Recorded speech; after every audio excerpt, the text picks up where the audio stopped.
François Hollande est arrivé au Nigeria. Le président français est le seul chef d'État non africain venu participer à un sommet régional consacré à la lutte contre le groupe islamiste armé Boko Haram qui ravage depuis 5 ans le nord-est du pays.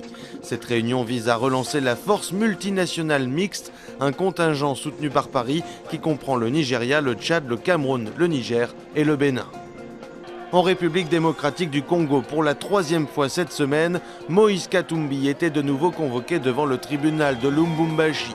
Mais les partisans de l'opposant et candidat déclaré à la présidentielle ont été violemment refoulés par la police, alors que Paris et l'Europe font pression sur l'actuel président Kabila pour que les élections se tiennent comme prévu en novembre.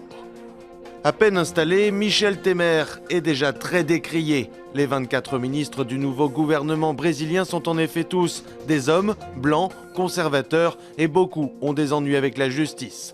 Des profils qui divisent un peu plus la population alors que les partisans de la présidente suspendue, Dilma Rousseff, manifestent toujours contre ce qu'ils considèrent comme un coup d'État. En France, l'ancienne patronne d'Areva, Anne Lauvergeon, a été mise en examen pour présentation de comptes inexacts et diffusion de fausses informations dans le cadre de l'affaire Uramine.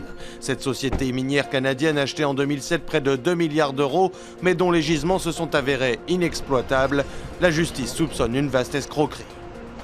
C'est elle, la nouvelle secrétaire générale de la FIFA. La Sénégalaise Fatma Samoura, 54 ans, diplomate aux Nations Unies, devient ainsi la première femme à occuper ce poste. Au sein de la fédération secouée depuis plus d'1 an par des affaires de corruption, elle a déclaré vouloir aider le football à retrouver son image, écornée par les scandales.